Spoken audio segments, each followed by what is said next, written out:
Collector Podcast. My name is Brandon Buteaux. And I'm Lewis Wood.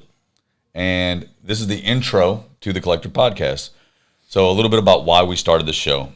By the end of this episode, you're going to know who I am, who Lewis is, why collections matters to us, why business owners and CFOs should listen, what makes this podcast different from other podcasts, because there's hundreds of different podcasts in this typical genre, and what topics are coming next.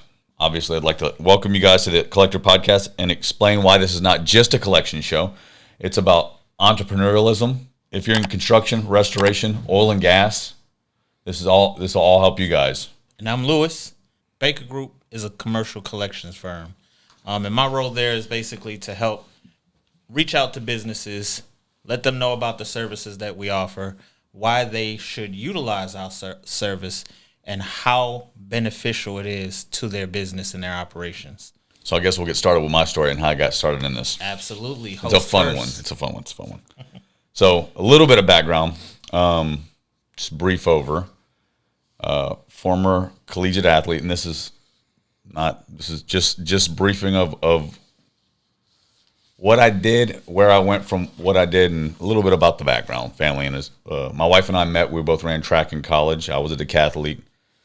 Not to brag, but an All-American Division I decathlete. We got to go look it up. Check out 2007 because it rolls over to the next year. I think I qualified for the 2008 trials with the time that I did in 2007, but I wasn't in any type of shape in 2008 because I was working in the concrete industry. I graduated college. 2007 was my senior year. Concrete. First year of doing concrete, I think I did $600,000 in gross revenue, which we'll get into a whole different discussion about gross revenues, how they don't mean really anything. Right. But $600,000 the first year, $3 million the second year. So on pace for $12 million the third year. Okay. If you know anything about business growth, self-funding, that's a little bit too fast, to be honest with you, without having some kind of ancillary funds. And I was taking on tons of industrial and commercial work. Now, my background in business, we'll say college degree, finance and management. Okay. Finance tells you how to read numbers in books, but it doesn't teach you about the real world, right? Don't teach you how to run a business. Because what's an invoice in books? An invoice is an asset. Supposedly. Yeah.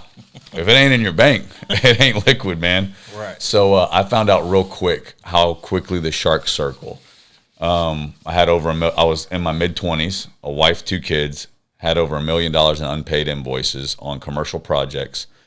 And my dad had even told me, he was like, dude, he does concrete.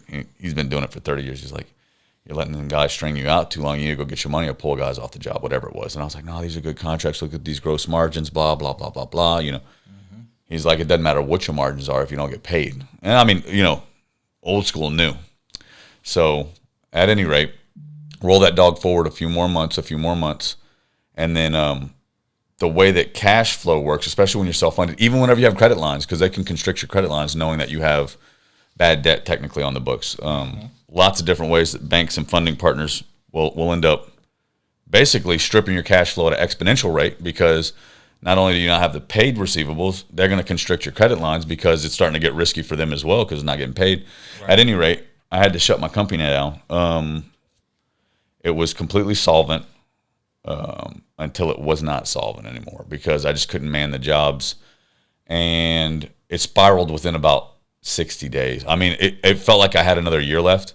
But once enough non-payments happen, and it's to the tune of 7 figures, self-funded, and I thought I would get out of there a few $100,000, at least 300, 400, 500,000 to the good. Mm-hmm. When I closed it up, and I did not have to BK, I was almost 300,000 to the negative, mm-hmm. And then that's a whole different discussion about negotiations and how to get out of that. But probably the best piece of advice I got during that was my dad. He probably could have helped out, but that was my cross to bear. That was my burden. I'm the one that ran that cart way too fast downhill, and the wheels fell off, and you know how soapbox derby get out of hand real quick. Anyways, that was what I needed to rectify. But he said during this entire process, do not stick your head in the sand. It sucks.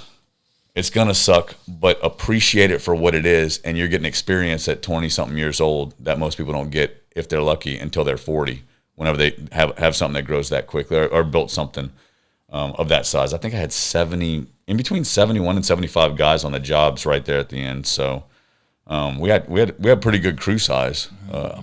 I was doing 40 or 50 foundations a week for the track home builders, and then all the industrial stuff. So that would keep the guys busy, and then I would be able to keep that same lower labor rate back on the large stuff. That's why the margins were good. Right. So went through the lawsuits, bad, on the debtor side. So here's what's the funny part. Right. I've lived both sides. So I've lived from the debtor and the creditor side at the same time. So, having multi-party lawsuits. Luckily, half my family's blue collar, all construction, oil and gas. The other half on my mom's side is legal. So I grew up around the legal industry. During that time, whenever I was shutting the company down, the thing that did save me was mechanics liens and bond claim filings. And I had almost $1 million worth of liens and filings. And I laugh about it now, but it wasn't funny when I was doing it.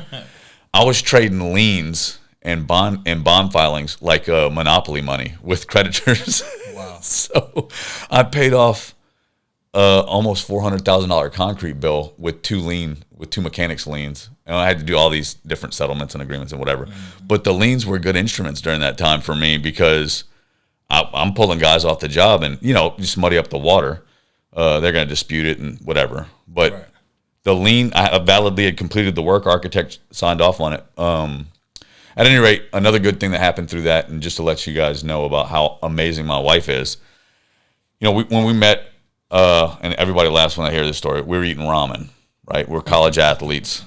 And then fast forward a few years, the concrete company's doing all right. We're not eating ramen anymore. Everything's going, a good bit smoother. Right. And whenever I had to make that phone call to her, because I was at the job site and I just knew I couldn't do the cash flow. Cash flow wasn't specifically what the show's about. Right. Couldn't handle it anymore. I said, I'm going to have to shut it down. And I was thinking, dude, is she going to, what she's going to say? Because she might be comfortable with this different lifestyle, how we didn't meet or whatever. Right.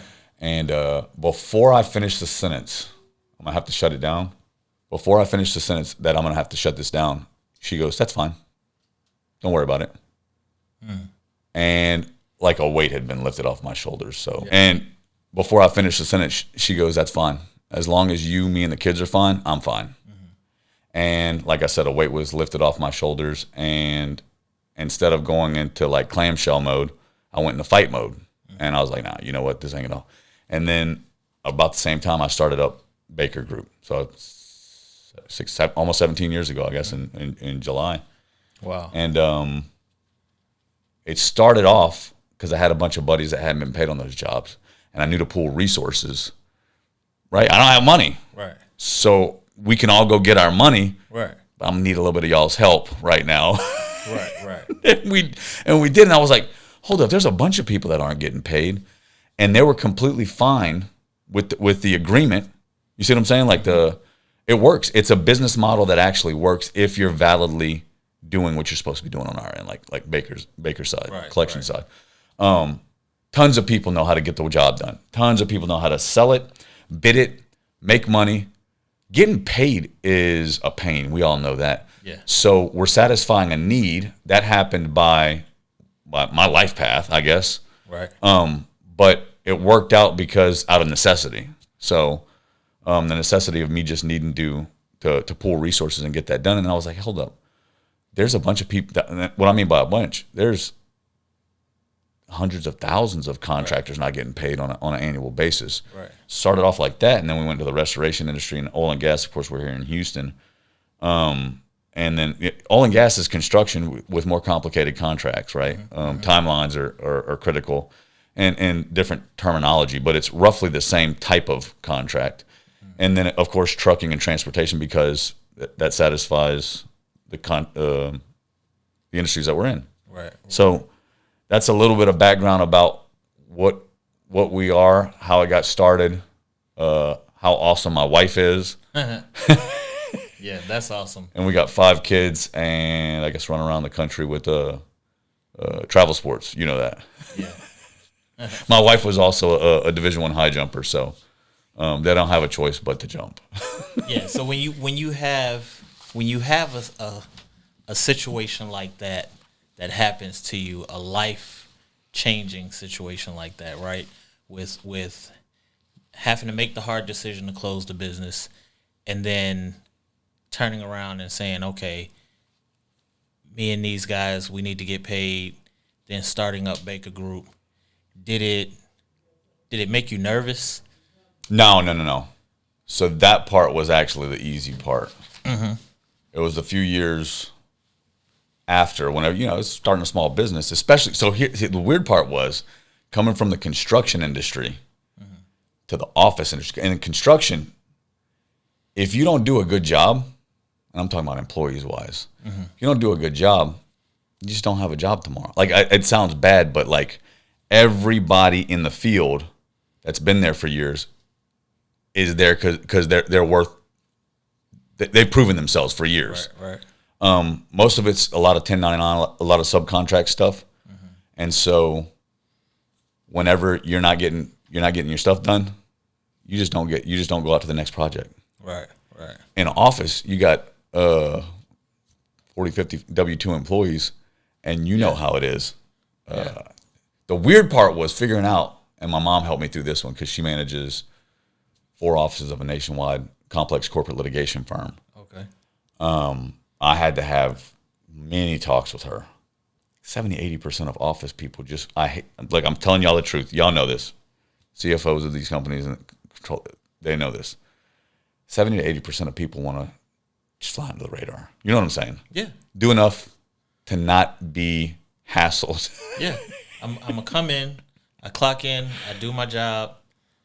I'm not gonna be super overzealous and be the employee of the month. Correct. But I'm not gonna be the worst guy out of the bunch either. I'm gonna do just enough because sometimes people think like if I start doing really good, they're gonna expect this from me all the time. Yeah, exactly. And I don't want to give it to them all the Correct. time, right? Like if you had a bell curve, they just want to be right in the middle of that bell curve. Right in the middle. And it was frustrating to me because I've never been like that before. So having to, I do not want to be off-putting to most people, but it is what it is. I'm gonna just say how I truly feel. And I think it was, who was it that said this? Who was the coach of Alabama? I've got no idea. LSU, then Alabama. Nick Saban. Okay. Exceptional people don't like to be around mediocre people. And mediocre people don't like to be around exceptional people. It's a fact. So I had to, and this sounds so bad, I had to learn how to be copacetic with trying to take as a manager in a business, manager, director, whatever you want to call it. You start small and then you grow it into what it is. Taking the mid pack and move them into produce, help coach, whatever, give tools. But that was frustrating for me. I might have took me 7, 8, 9 years. That was more psychological than it was anything. There'll probably be. I know there's thousands of books written on it. The books don't really help because you still have to live it. Right. I read all sorts of books. I got a library of all sorts of psychological books. They don't help because they don't make me feel that. Oh, you read it but you don't feel a certain way. Right. I mean, but it's like you were saying earlier about finance, right? And an invoice versus money in the bank, how the two don't equate. Like my background is in finance as well. Got my bachelor's in business. Let's hear your story. Right. Let's meld the two together. Okay, so a little bit about me. So I was a late bloomer in the sense that I've actually dropped out of high school, and I got my GED 2 years after dropping out. Then 2 years after that, I went to college. So I'm a 20-something-year-old as a freshman, right? So got my bachelor's. Senior year, started my own business. A partner of mine, buddy of mine, he and I got into business, and we actually started a nightclub. And by day, we ran a car dealership. Oh, wow. Right? I didn't know this about you. Hey, we're learning on the fly. Right. So I actually have a really long history in the hospitality industry, because from the nightclub business, that was a very, very different experience.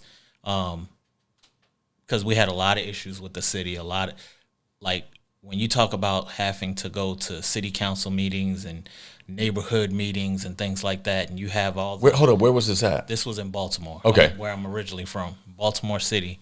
And I mean, I was in the newspaper several times. Y'all can go look up the Baltimore Sun. I'm in there. I had labels attached to me that had no association to me.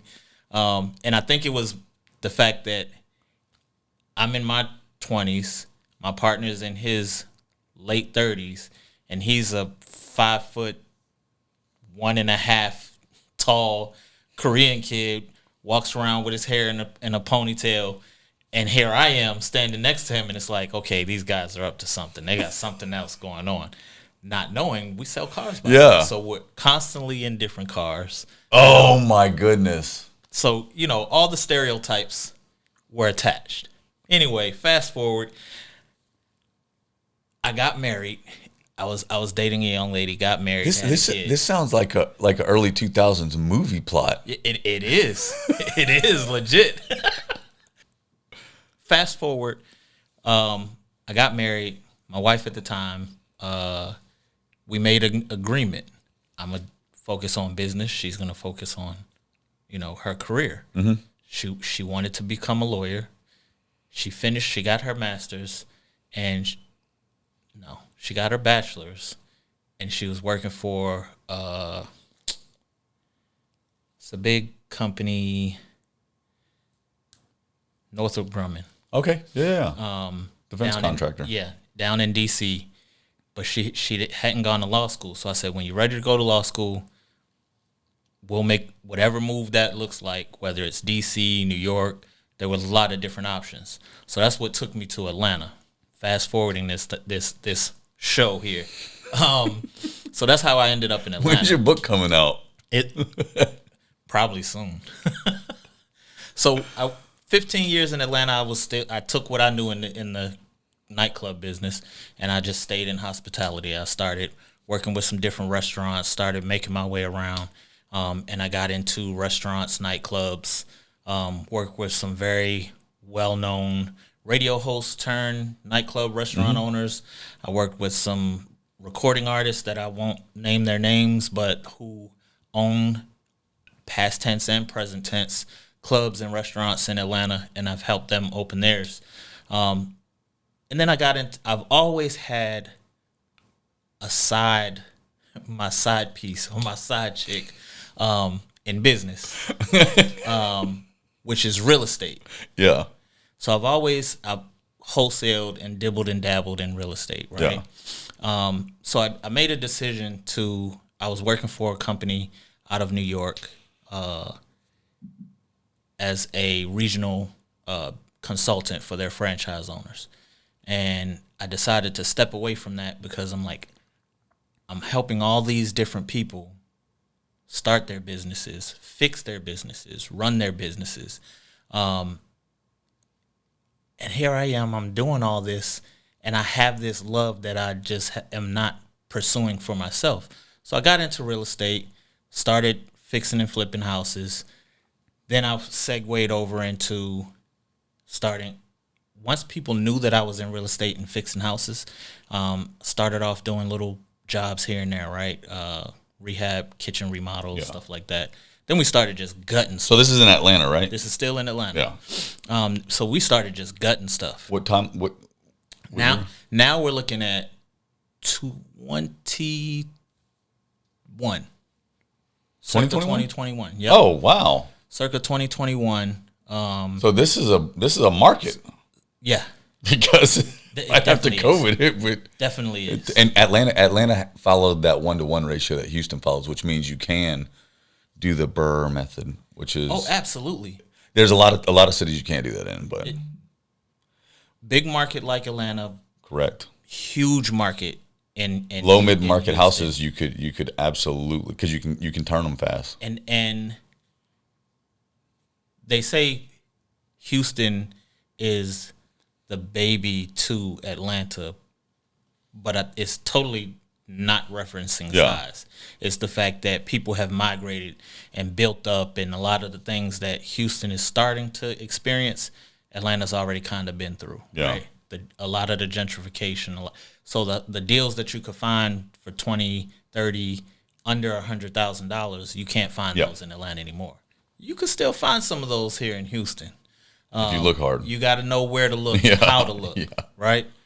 But long story short, once I got into the real estate business, people knew that I was in that space. Oh, I need this done. Oh, I need a plumber. Can you? Oh, my AC? So they always calling me, different people throughout my network calling me for different things. Yeah. So I would call my guys and send them over there. So I said, you know what? I need to capitalize on this thing. So I started a construction company. And we kind of manage things through there. But a segment that we deal with on a day-to-day, I started doing apartment turns, right? Working for apartment management property company. Property management company. And that, what I thought was a good thing, was scaling too fast and self-funded, right? And having invoices, and I'm like, okay, I got this. One property management company had me at like 11 properties. And I'm like, okay, I got net 60, not net 30. And I'm like, okay, I got 25 owed in invoices here, 75 in invoices here. We're talking thousands. Yeah. Right? I'm like, okay, I'm making money. Not making money, because those invoices aren't getting paid. Then you got $75,000 in invoices from one property, and they send you a $1,200 check. Yep. What are we doing? So slow paying, and I had to make that. Because you know this now, but at the time, what's their recourse? And just placate me, because you and I both know the answer. What's the recourse if they don't pay you? If they don't pay me, I stop working. Yeah, but how does that negatively affect them? It doesn't. And here's what you can do, and just so everybody knows this, and all the people that have been through business a whole lot know this. If they don't pay you in the state of Texas, Georgia's relatively similar, you can sue them. Right. So you spend 18 months, maybe 24 months now that the courts are backlogged. Yeah. Spending maybe $20,000, $40,000, $50,000, $70,000 in legal fees to hopefully go in front of a judge that sees the case the way you see it. And if everything works out perfectly, they got to use your money that they owed you against you. And I think the judgment interest rate is 5% right now. Would you not use somebody else's money? I hate to say this because I'm not like that, but that's how the flow down works. The biggest risk that they have, because everybody's talking about treble, damn it, all this, and don't get me wrong, we see that happens, far and few between. Usually it's just tried on its merits, right? It's direct tort, direct amount owed.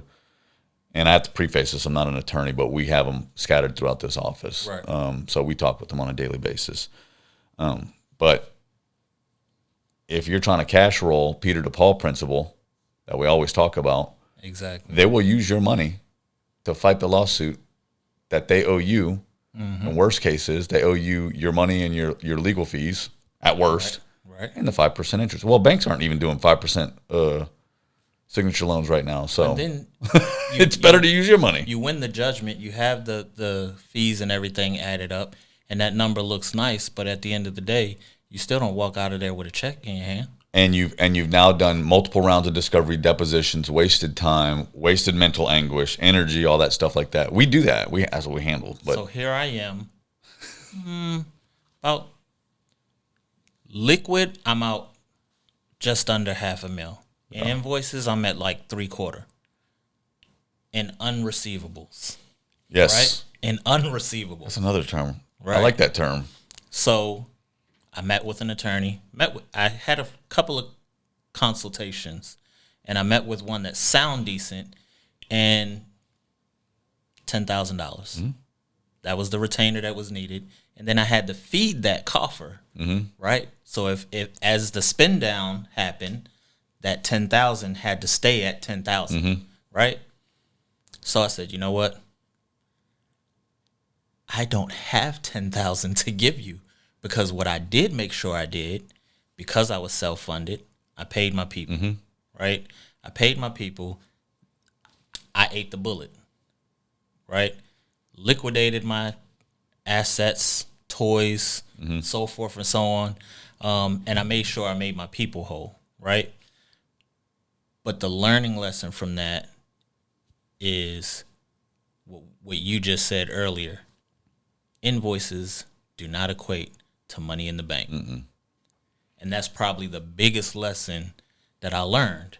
And then fast forward, going through that process and trying to say, okay, I'm going to take a small job here, take a small job there, try to rebuild it. Never really could get my feet planted good enough to restart all over again.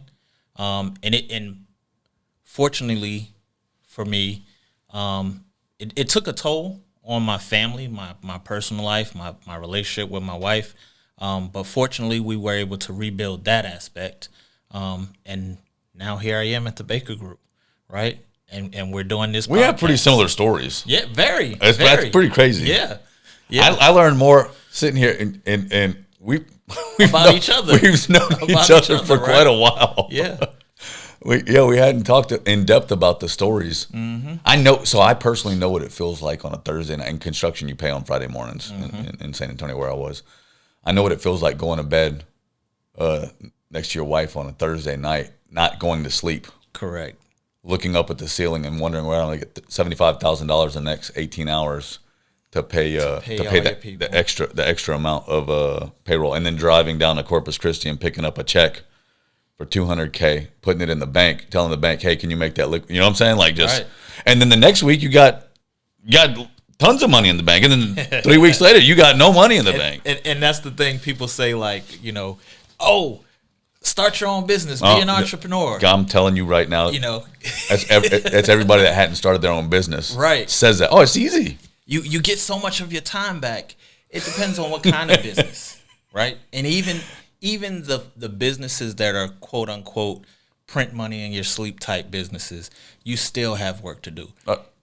There's no such thing, and I will tell you this, as a passive business. Not at all. The closest you will get to a passive income instrument is going to be county bonds or like T-bills or something like that. And even then, so on most of those, if you don't find the right instrument, they're going to pay you 4%, 3.75, 3.3, depending on the ones. The tax-free ones are going to be the lower interest ones. On the other ones, you have to make sure that you're in the right investment, whatever the case may be. Right. But I went off on a tangent, which I will do all the time. But we both can. We like to talk, so it was only fitting. You will know this.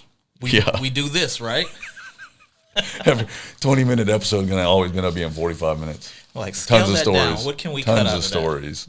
But, the thing is... There's no passive business. No. So what you can do is set up the structures and the systems, and we'll talk about this in multiple episodes. Absolutely. Part of building Baker was not just for, obviously for the clients, for the client experience, but also for the employee experience. Because the frustrations that I had at the beginning, I was like, you know what? We need to get good talent. That's that's a key. Good people here, but there also shouldn't be one singular, like if your son has a baseball tournament or whatever, and you want to go for a couple weeks, right?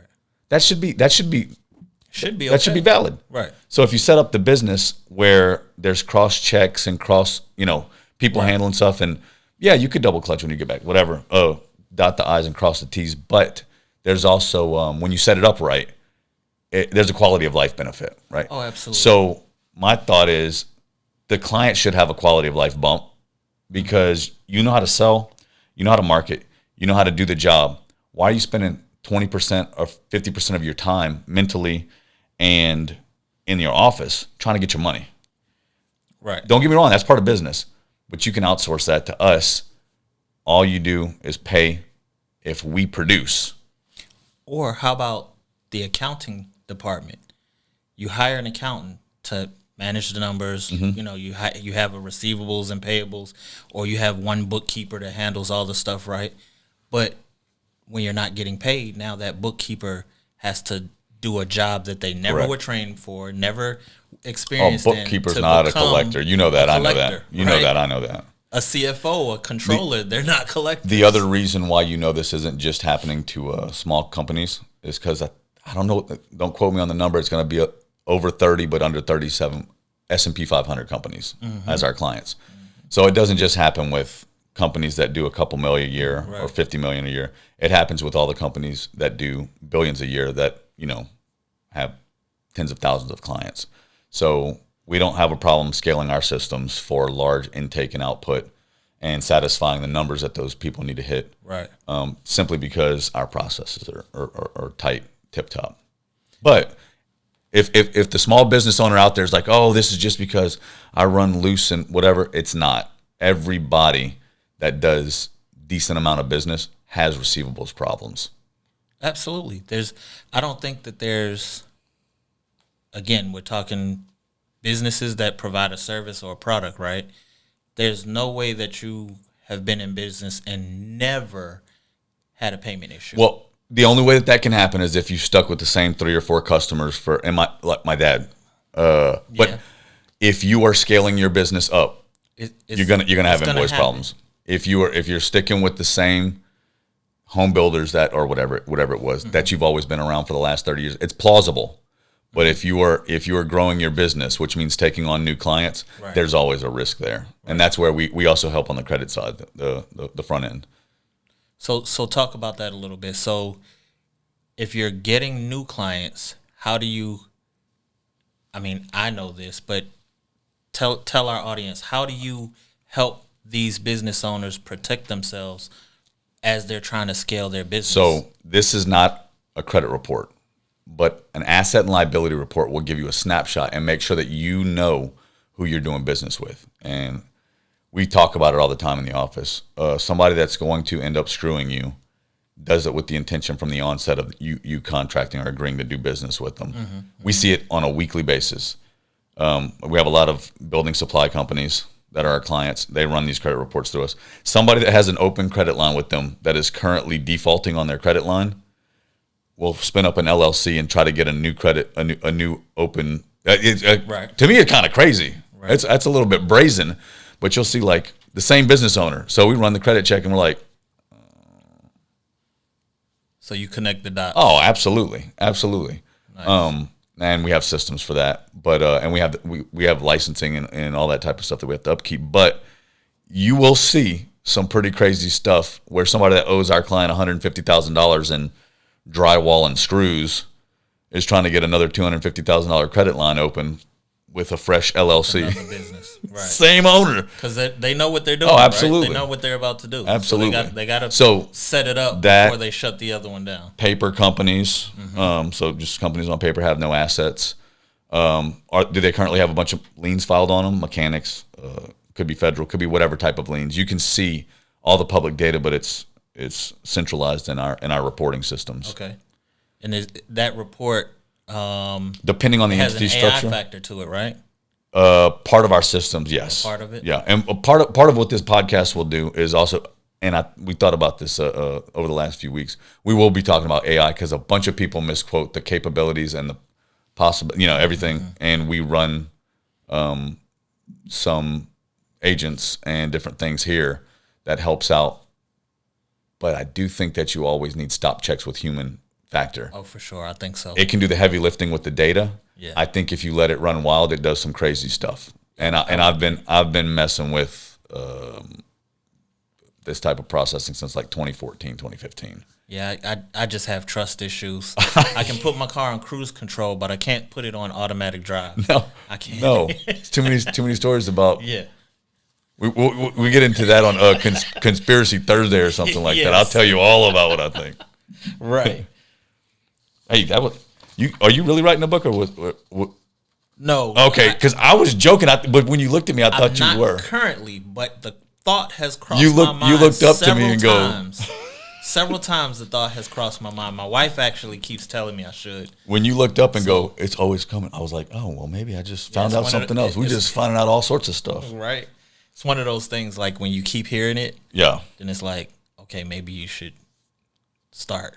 So what people can expect, and we just talked about a bunch of it briefly, but we'll get into some more granular stuff. And what I'm thinking about is we'll definitely, and we'll get some input from different viewers or listeners. We do have the capacity and capability of bringing in some of our close network and friends, private equity guys, people that are in heavy funding, people that want to know what the valuation of their businesses are, things like that. So it will go more than just cash flow, because we do deal with mergers and acquisitions and stuff like that. Like we do portfolio cleanup, So we deal with that. At the same time, we will keep it, a lot of it, contractor friendly, which is mechanics, liens. We'll talk about DSO and cash to cash conversion cycles and stuff like that. I don't want to get too much in the weeds because you got to keep it kind of generalized, but at the same time, it does help if you know those type of terms and you start running your back end cash flow wise by those terms. It's almost like our kids play sports. Everybody's talking about their exit velocity and launch angle. There's a reason for it. You can gauge your stuff, engage metrics. We'll talk about mechanics, liens, pay applications, retainage, and general and prime contractors, how those type of situations work. Insurance claims. We have carrier disputes, aging receivables. We'll talk about those things. In the oil and gas industry, we'll be talking about master service agreements, vendor disputes, and energy industry sector collections, which it's a little bit different. It's not too far off construction, but it's going to be larger contracts. More, we had a client the other day that had a 324-page contract, which is not uncommon. Yeah, it's a pretty lengthy all the contract. deadlines. Yeah. So, and then you spoke earlier about transportation, because that's a big part of the construction industry, and construction is just so broad of a. That's like saying IT, use, right? When there's so many different factors. But we'll talk about freight claims, broker issues, carrier collections, in that aspect as well. Contracts, I think, are important. We'll bring in some attorneys, some contract attorneys. And the other thing that we do have to preface, ChatGPT is amazing. Absolutely. OpenAI is amazing. Claude's great. For your contracts, those are very bad tools. And I'll be honest with you. Me and my personal attorney were talking about it off the clock. Invite me to an Astros game. Yeah. just talk. Right. So he'll pass stuff by me because he has different business things going on, and he'll pick my brain, and then at the same time I'll ask him. So we'll just pass stuff back and forth. But the amount of misquoting or conjuring up fake case law that it does that. Yeah. So I'll just spin up stuff on the side. Great for data analysis. Great for and we use the API. So a lot of people just use the user interface on the computer side, desktop side, phone side. Right. We actually pump some of our data in and out. We keep it in a silo. We have our own stuff. But I'm not saying that it's not great. I'm saying if you're using it for legal terms, you better pass it by an attorney or have somebody. Yeah, it could be good to give you kind of a template. Synopsis and stuff like that. But I wouldn't use it to try to hold it up in There's court. been not at all. The number of attorneys that are being disbarred right now for using it and misquoting it on briefs is crazy. Wow. Yeah. That's a couple weeks ago, another one in California got disbarred for using it made up fake case law and then cited it. So cited it inside the brief. That's a lot. So we will also have bring on special guests. Mm-hmm. I know people that are in this field, and then it won't only be that, but we'll have some industry leaders to talk to specific areas. So once the episodes are going, you guys will see different people from different parts of different industries that can speak to business, that can speak to the receivables, that can speak to their own experiences we may bring some business owners on who we have as clients that, can speak to what they've experienced. Exactly. Their ups and downs and how they've been able to maneuver through the process and the importance of having a third party be able to intervene. Yeah, I mean, it'll be more of business talks, but Absolutely. Cash flow is the lifeblood of the business. We all know that, and that's what we help stabilize and make more efficient as a business. But at the end of the day, it's still business. You know what I'm saying? Like something had to happen to create the amount due. So the business, correct. So we will. I mean, I think it behooves us to talk about marketing, sales, intake, contracts. Absolutely. All of that's part of it. Even especially in restoration, where part of your sales and marketing is also contract. Because whenever they're going over it, whenever they're about to step foot inside the job, the way that they converse with the customer is extremely important and actually helps their cash flow, helps their receivables, helps everything, because not everybody, I should say this. If you're in business and you overpromise and underdeliver, that is like the kiss of death. Absolutely. Right? So whenever you go into, especially a restoration mitigation contract, somebody's just had I don't want to say a life event, but I mean, they're going to be out of their house for a little bit. It's altering for sure. I say being candid and forthcoming at the beginning, letting them know this is what we will do, this is what we won't do, this is communications, blah, blah, blah, blah, blah. Not saying, oh, we're going to fix everything, it's going to be beautiful. Got to manage the expectation. Yes. Right on the onset and have the proper contract, you probably just did yourself 75% of the job favor before you ever stepped foot on it if you did it right. Yeah. So stuff like that. We'll be talking about just different business aspects. Well, before we end this episode, let me ask you. So we talked about, small business. We talked about large business, 7, 8, 9 figure, businesses that run in the B's, the billions of dollars of income generating. What would you say is, or do you know, your largest collection that you were able to actually collect on? Pre-litigation. Yeah. $12.3 million. Okay. Multi-unit large loss with tons of different owing parties and an owner in prime dispute. But yeah, I think it's 12.3, and we had 2 clients inside of that amount. Right. So what would you say has been your biggest lesson in business? So I think this is more than just business. It might be life. Surround yourself with people that you would trust. And I know this is cliche because I heard this somewhere, but it's always been just surround yourself with people that you would trust in general. But you would trust around your vehicle, at your house, and around your wife if you weren't there. That type of stuff. I know that sounds... That's a different kind of trust. But it is a different type of trust. Kind of trust. Because I trust some people... But to be at my house, around my wife, no. With me, no. Hold up. Separate all three. Separate all three. Okay.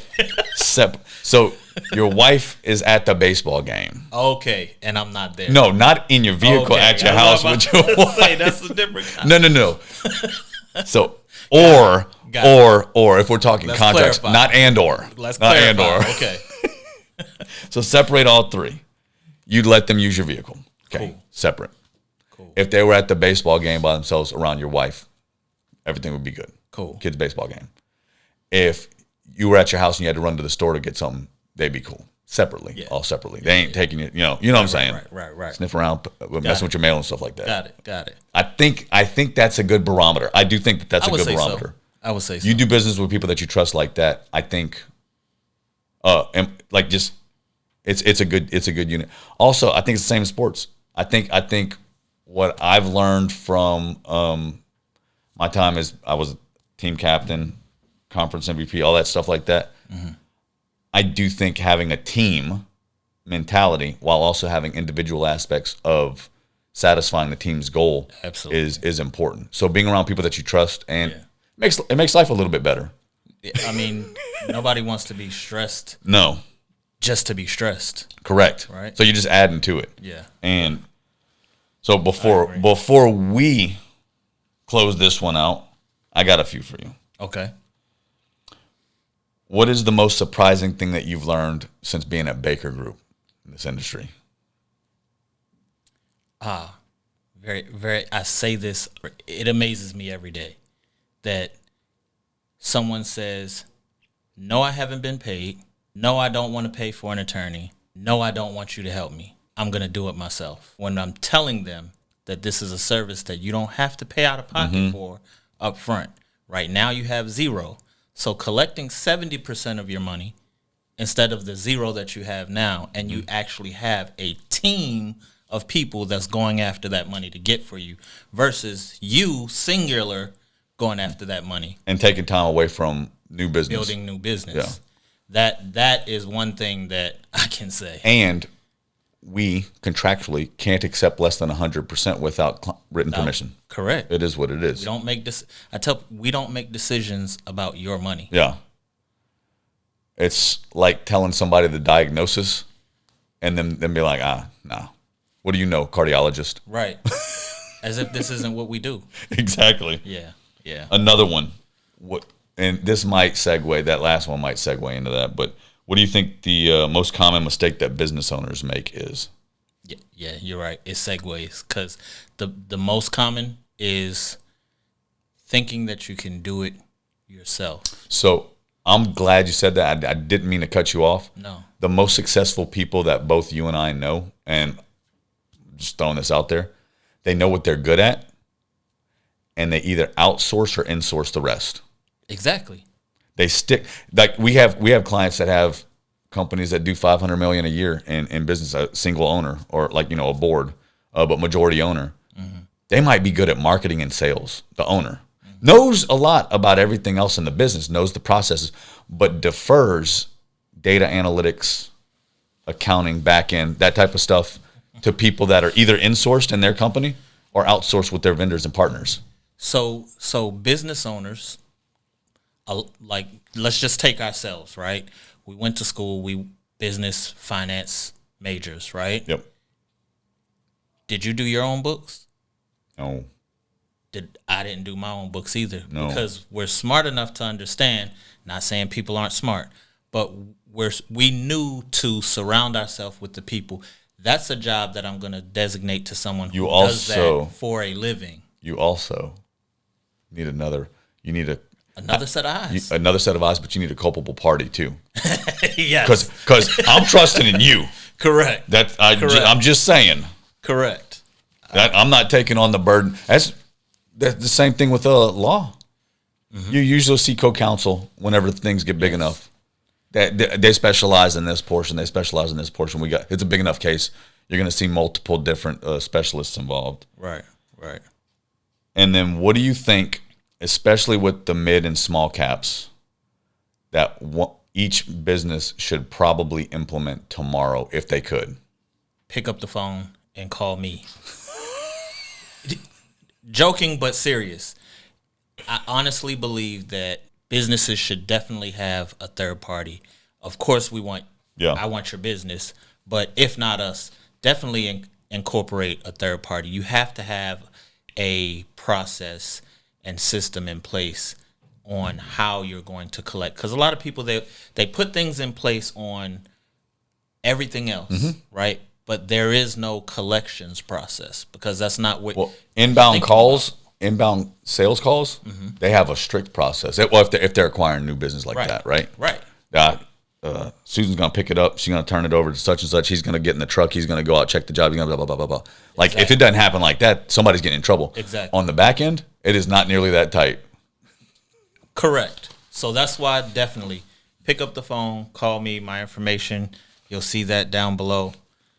Probably funding guys. I think a lot of PE guys will like this show simply because a lot of the stuff that we talk about helps a large portfolio cleanup. We do $2, $5, $10, $20 million portfolio cleanups all the time. Here's why. You just bought a company for 50, 60, 70 million, whatever the case may be. That doesn't matter what the industry is. Your PE group doesn't know completely the type of processes that the old receivables department used, the credit department, the receivables department. Mm-hmm. We are specialists at going and figuring out our entire beginning of homework process on each account individually. Doesn't matter how bad the paperwork or how great the paperwork was. We run it through the homework, background, all the checks. And when we crack that file open, the first communication that we make with the debtor will be a very knowledgeable, very professional communication. We can take it from there, escalate it, whatever. We can handle. We just did 2,700 accounts that totaled whatever it was, $14 million, right? We can handle quick portfolio cleanups, buy side and sell side. I think PE guys would like it. I think people that are going to sell their company is going to like it. Right. I think people that don't know they're going to sell their company, which I know that's a real amorphous way to say it, but every company needs an exit strategy, even if the exit strategy is passing it on to your kids, because somebody's going to buy it. And if you don't have the company running right, you just gave your kids a burden. So CFOs, controllers, credit managers, cash analysts, anybody on the finance side, anybody that's a business owner, entrepreneurs, right? People that don't even have credit and collections because they're doing coin-operated washing machine. What are they called? Washateria? I think those people will tune in because there's going to be good information from business leaders that's going to help those people that don't even have bad debt receivables. Right. So because it's still going to, the content that we'll be putting out is still going to help any business run more efficient if applying some of the things that we talk about into their systems and processes. Correct. Systems and processes. So subscribe now, because next episode we're diving into one of the biggest reasons that businesses fail. Not because that they're unprofitable, but because they run out of cash while they're waiting to get paid. And it's a looming bomb that snowballs quickly. I've already told them before. We'll see you on the next Collector Podcast. My information is right down here. But thanks. We'll see you on the next episode. The next episode. That's a good one.